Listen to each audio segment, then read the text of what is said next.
let's see how this works. Oh, I haven't talked to anyone for a while. My throat's weird. Okay, so I wanted to film a little update video, but it's just one of those days where I'm kind of lazy and I don't have to leave the house. I'm just staying here and catching up on some editing. So I didn't feel like getting my camera out and like dealing with trying to set up all that stuff. So I'm gonna try and just do it like vlog style-ish, I guess, on my phone. See how it goes. I don't really care. And yeah, my house is a mess in the background. Still have my juicer out from my juice this morning. And that's, what is that? Bugs me when there's stuff where it's not supposed to be. Oh, an Amazon package that my husband didn't open yesterday. Anyway, so just a couple of quick updates, I guess, that I wanted to get down on video. So a few weeks ago, I did go, I think in one of my recent videos, or maybe my last one, I had mentioned that, oh, that looks weird, that's my knee. I had mentioned that one of the girls at my gym referred me to a new local doctor here. Sorry, this is like so awkward. And so a few weeks ago, I did go to see the new doctor, and that went great. I don't really have too many details, I guess, to go along with it, aside from that I loved her. I loved her right away.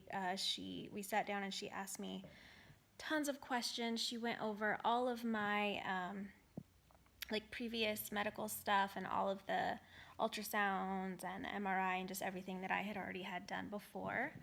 And I loved that she asked me a bunch of questions because I feel like my other, oh, I should also mention, I'm like super shiny and greasy looking because I just got out of the shower and put rose hip oil all over my face, so I'm not sweating, it's just oil.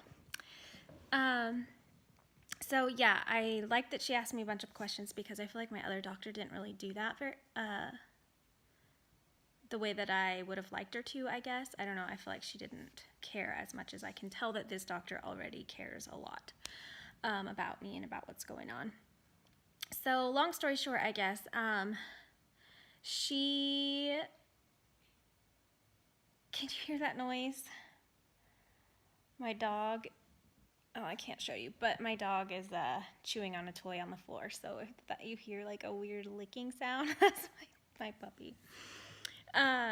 Yeah, so it was so great because she like basically just kind of confirmed everything that I had been thinking and feeling was kind of going on with my body for, I would say, like the last year and a half.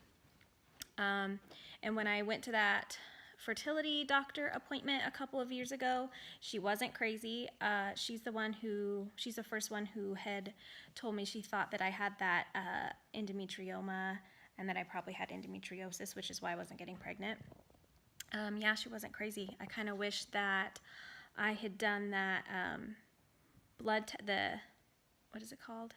HS, oh, gosh dang it, I forget every time I'm trying to talk about it. HSG. I think that's it. The blood test where it tests how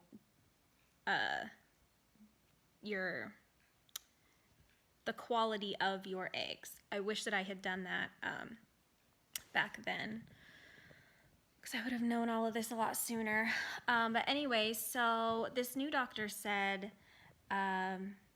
yes, you have endometriosis, and yes, you need surgery for it, and all of the symptoms and stuff that you've been having for so long are endometriosis. And she didn't agree with the other doctor, because my other doctor had told me, not the fertility doctor, but like my regular OBGYN, Henry's like, why are you sitting there talking to yourself? Here, can you see? Hi, puppy. My regular OBGYN had told me that she didn't think that I had endometriosis, and she didn't think that I had enough pain and that I didn't need the surgery. I know I've already said all this so many times before in my other videos, but it just, certain things don't really make sense unless I kind of give a backstory. I feel like when I make videos, if I don't say things that I've already said before, then what I'm saying now just like doesn't make sense. Yeah, so anyway, this new doctor was complete opposite. She was very attentive, very nice, listened to all of my questions and concerns, asked me a lot of questions that no doctors have ever asked me before. She said, I absolutely have endometriosis and that I need surgery for it, and she's like, let's schedule it soon. And she is also the first doctor that ever has said to me, you know, let's figure out what's going on with you and let's try and get you pregnant. All of my other doctors have either like tried to push me to see someone else, like they didn't want to deal with me, or they were like, oh, just do IVF.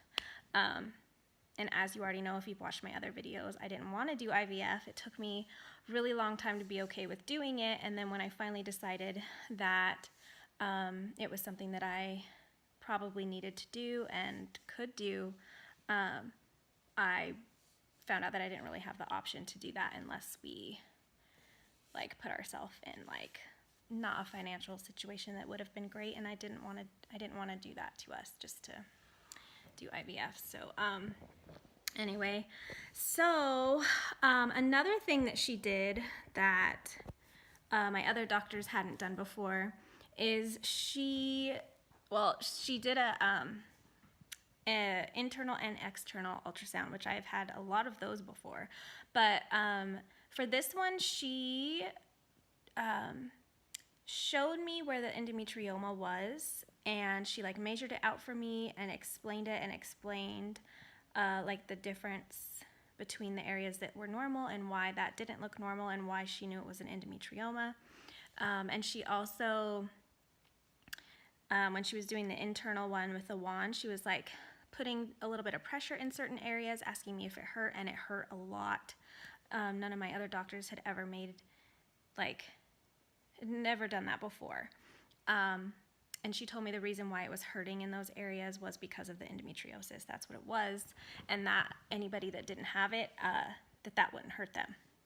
So that was pretty interesting because I was like, geez, you know, we've been trying to figure out for so long what's going on with me and if something's up.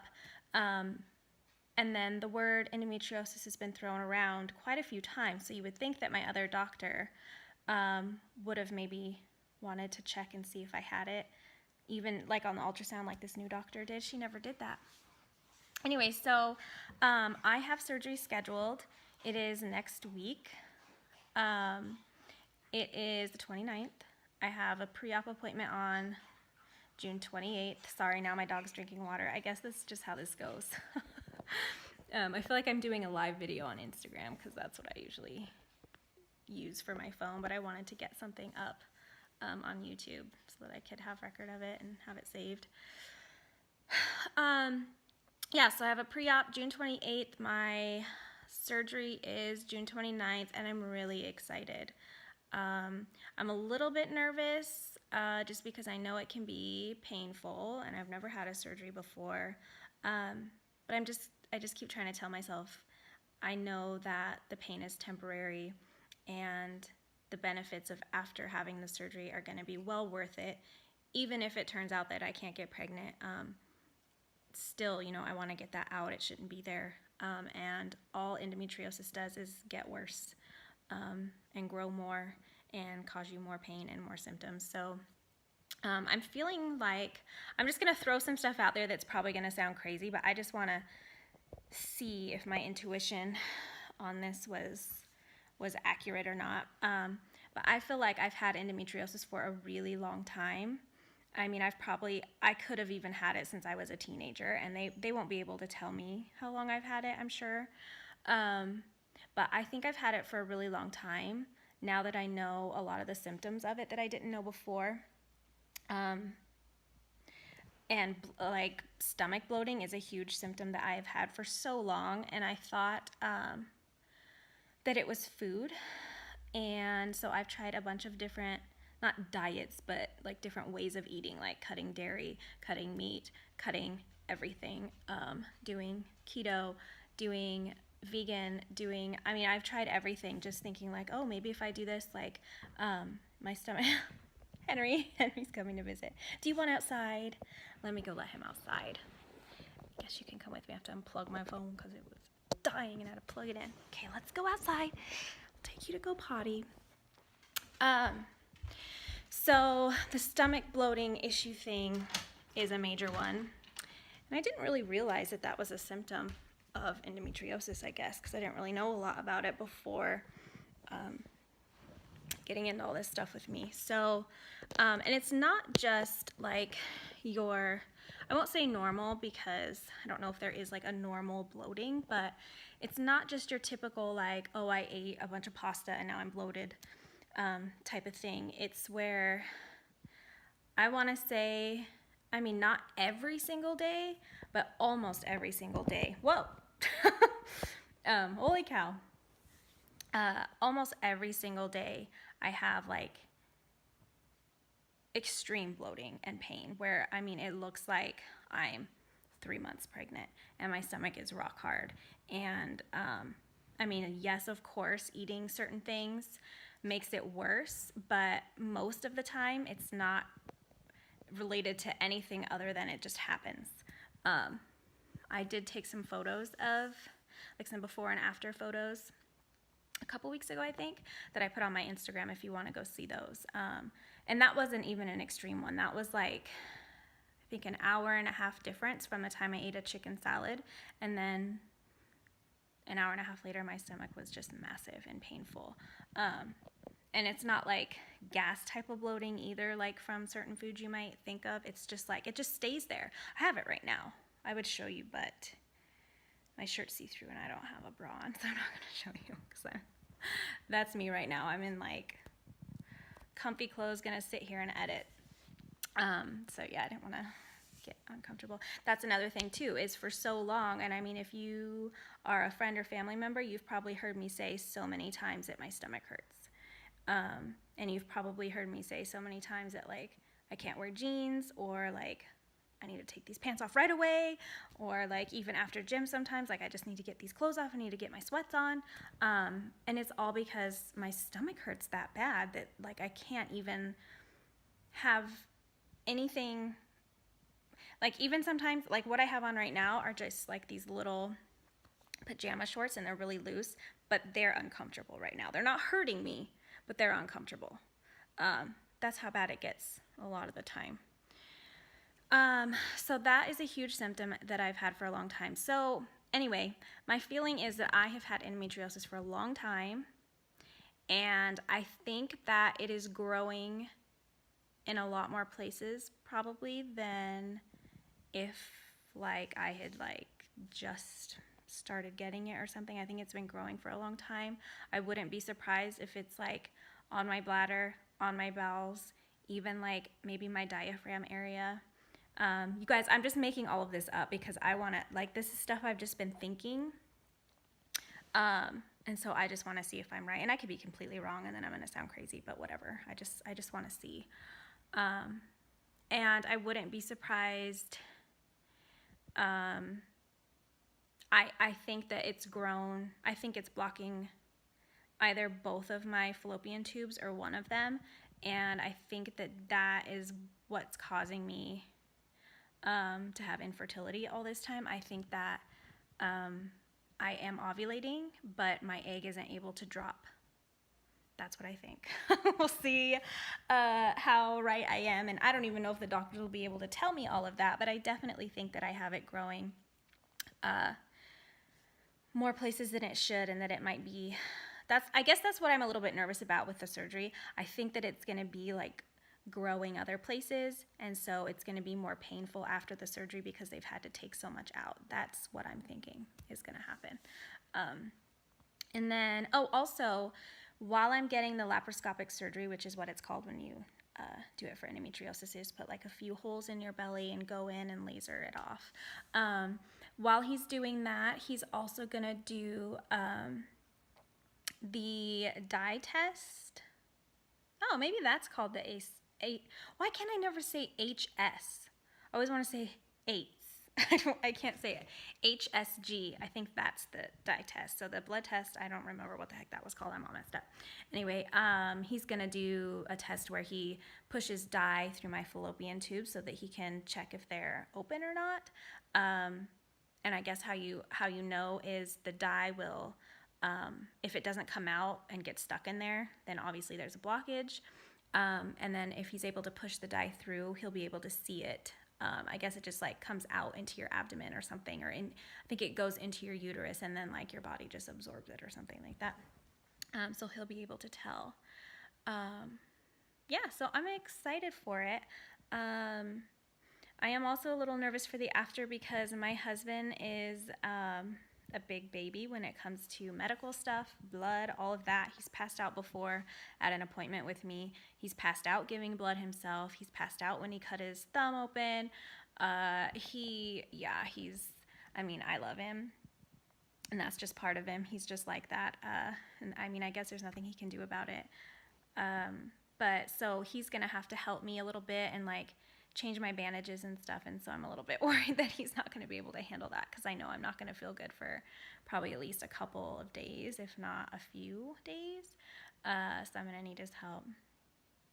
So I'm a little bit nervous about that. I don't want him to feel like overwhelmed in trying to help me because he is having a hard time with it, you know, but whatever, we'll just see. So yeah, that's my update. I love my new doctor. I'm excited for my pre-op. I mean, obviously I've been Googling everything as I shouldn't, but I have been. And so I kind of know what to prepare for, how to prepare, what to expect. I'm just waiting for like specific instructions from them on like how to prepare the day before and stuff like that. Anything else? Is there anything else? Oh, I am also going to be making a video about, well, I guess I don't need to say that. I'll say that in another, I'll just make the video. But yeah, so I'm also going to try and like take some pictures and film some kind of little videos if I can, like before my surgery and after it, to show you guys, just the progress and like how everything went down and all that. Might be helpful if somebody else has the same surgery coming up and wants to know what to expect or what my experience was like. Yeah, so I'm going to do my best with that. I don't know how well that's going to go. I'm going to try and bribe my husband into maybe helping me with that too, like taking some pictures of me if I'm like in the hospital asleep or something, you know, just so that I have record of it and I can share with anybody that wants to see it, because I don't know how I'm going to do that, but I'm going to try. And then as far as like pictures of like me afterwards and my incisions and stuff like that, I don't know about that stuff. I guess I might just throw it out there on my Instagram and see if anybody wants me to share that. I could do that in a video and maybe pictures, or one or the other. I'm not really sure. I mean, I don't want to show anything like disgusting, so maybe like with my bandages on or after it's healed up a little bit or something like that. I don't know, because I don't mind sharing. Like, I'm an open book. I don't mind sharing, but I also don't want to gross people out, so I don't know. Okay, I just watched that video back that I did, and I wanted to add a few things in there that I forgot. I wanted to add in a few more symptoms that I've been having for a while that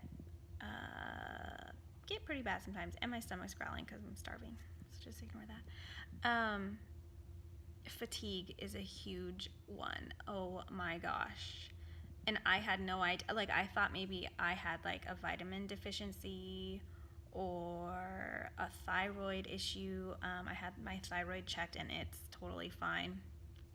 I mean, I guess I could still be deficient in vitamins, but I think I take most of the ones that it would probably be attributed to. Like I take vitamin D, I take vitamin B12, I take vitamin C, I take vitamin A, anyway.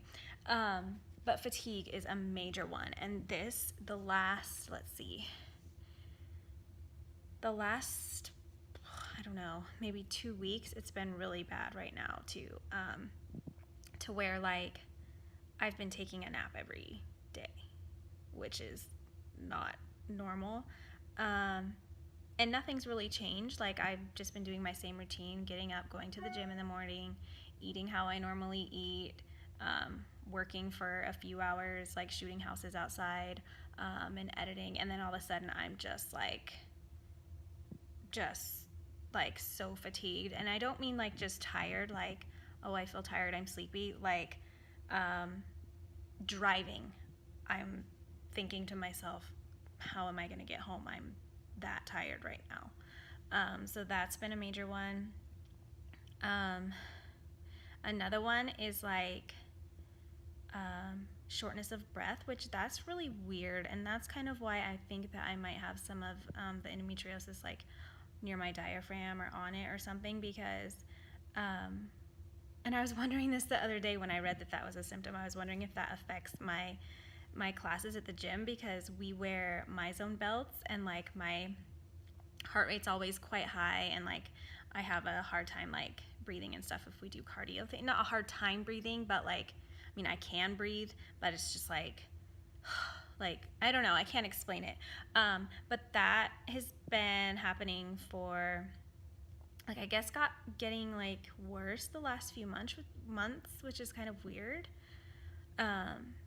Like even just going up the stairs at my house and stuff, like I can't breathe. It's really weird. You know what's funny is like a lot of the symptoms of endometriosis are pregnancy symptoms. That's like a cruel joke, especially when you're trying to get pregnant too, and then like every month you're thinking, oh, maybe I'm pregnant, and you're like, oh, maybe it's endometriosis actually. I don't know. What are some other things? Another symptom that my new doctor said went along with endometriosis is having like pelvic pain and cramps before your period, but like ways before, like 5 days before, a week before.